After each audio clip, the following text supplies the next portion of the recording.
Villarreal, precisamente autor y cabeza de este grupo de la Unidad de Investigación de Mega Noticias, que pues lleva a cabo esta investigación y empieza por recolectar algunos hallazgos interesantes. Pero primero quisiera conocer tu opinión de los beneficios de este programa y evidentemente la evaluación a 7 años.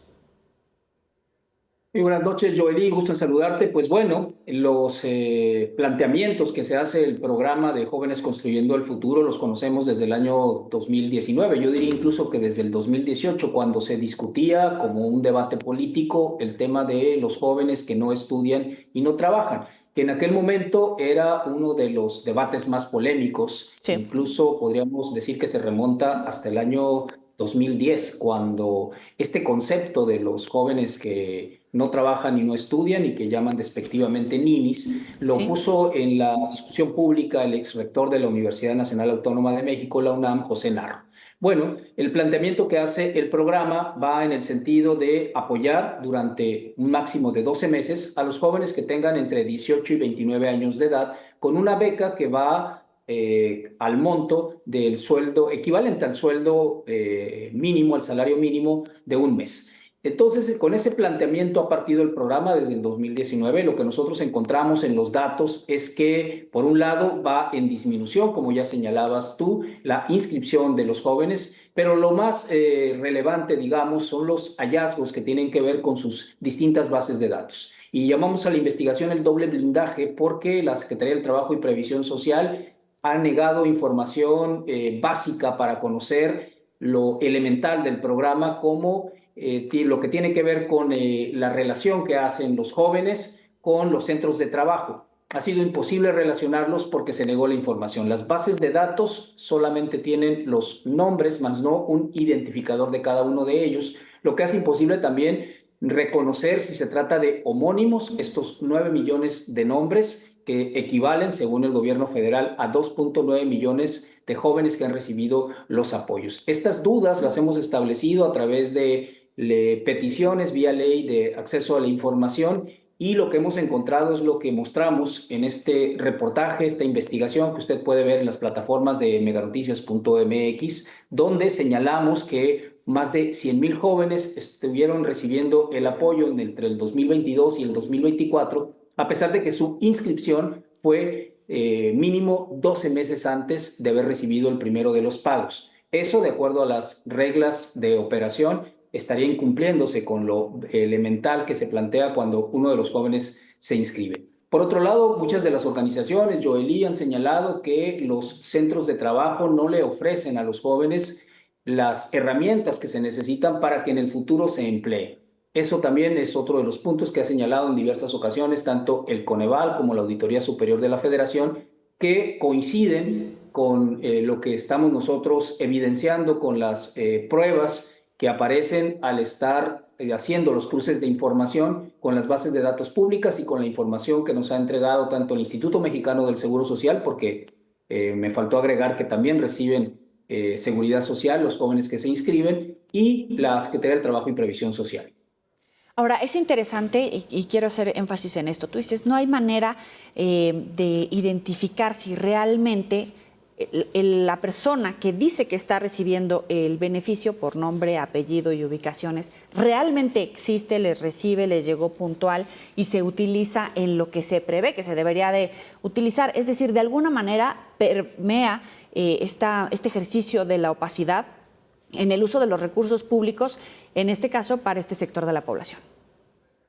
Sí, estamos hablando de alrededor en promedio de 23,000 millones de pesos que se han destinado en los últimos, pues ya 7 años, porque ya tenemos también el presupuesto del año 2025 y ya el gobierno de Claudia Sheinbaum se puso una meta de 1.7 millones de jóvenes que recibirán el apoyo en los próximos 6 años, y que además el primer blindaje tiene que ver con que se elevó a rango constitucional la obligación del Estado de apoyar con un salario mínimo mensual a los jóvenes entre 18 y 29 años de edad que no estudien y que no trabajen. Y que, por supuesto, pues las reglas secundarias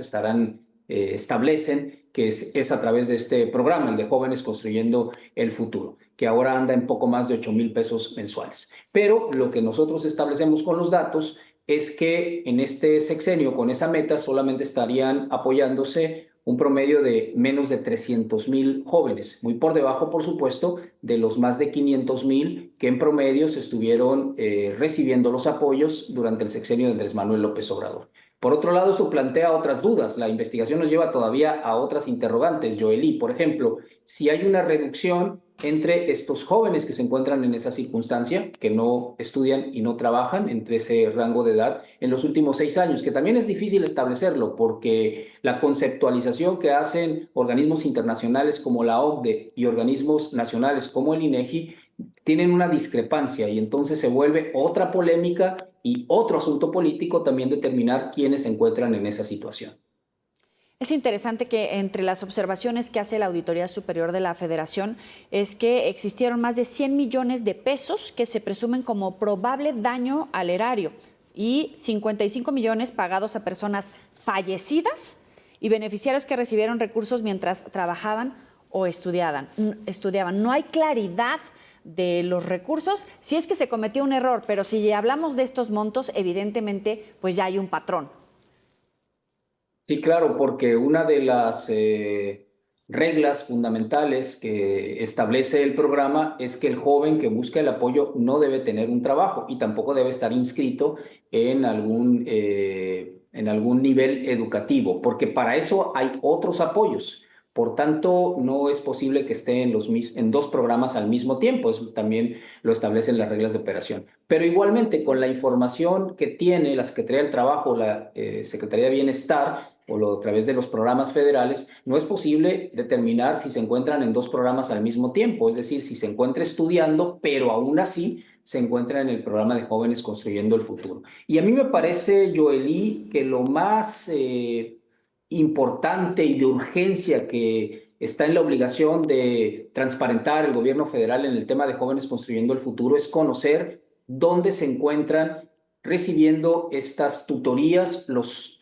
alrededor de 300,000 jóvenes que se inscriban en el 2025 al programa, es decir, los centros de trabajo en los cuales se encuentran estos jóvenes. Eso es determinante para conocer la profundidad del programa, que es uno de los, para ponerlo en contexto con nuestro público, esos 23,000 millones de pesos son equivalentes a lo que en un año destina el gobierno federal para el programa La Escuela es Nuestra, que que otorga, mejor dicho, el apoyo a planteles para infraestructura. Es un número importante, es un recurso importante, un monto importante del tamaño de La Escuela es Nuestra, y me parece que el foco debe ponerse justamente en ese tema. Claro, y de fondo, si realmente se está ayudando a que superen ese bache a ese grupo poblacional, ¿no? Porque no va a haber recurso que alcance y tampoco se trata de solventarlos día a día sin fin. Se trata de volverlos un activo, alguien productivo en su vida laboral. Sí, creo que es indiscutible, todos estaremos de acuerdo en que en ese rango de edad el Estado debe responder con un apoyo para quien se encuentre en una circunstancia difícil en cada uno de los programas. Creo que eso no tiene discusión, lo elemental, que las personas que se encuentren en algún tipo de diferencia o los de discapacidad, por ejemplo, que se requiere algún tipo de apoyo, creo que eso no hay discusión. En lo que puede haber, en lo que debe de haber una transparencia y una información fidedigna y clara para el resto de los ciudadanos es que ese recurso realmente se esté aplicando en lo que se espera y en lo que se está planteando y que se cumplan con todas las reglas que establece el mismo programa. Me parece que ese es el punto fundamental y el próximo paso que debiese abrirse para un debate con el número de programas que tiene el gobierno federal y que, si bien es cierto, han sido una bandera para estos dos gobiernos, tanto de López Obrador como de Claudia Sheinbaum, requieren sin lugar a dudas una transparencia fundamental para ver si pasan a otra etapa en la cual los ciudadanos estemos convencidos de que se aplican los recursos de manera clara. Andrés Villarreal, coordinador general de la Unidad de Investigaciones de Meganoticias, muchísimas gracias por estos minutos. Gracias a ti, Joely. Buenas noches. Buenas noches.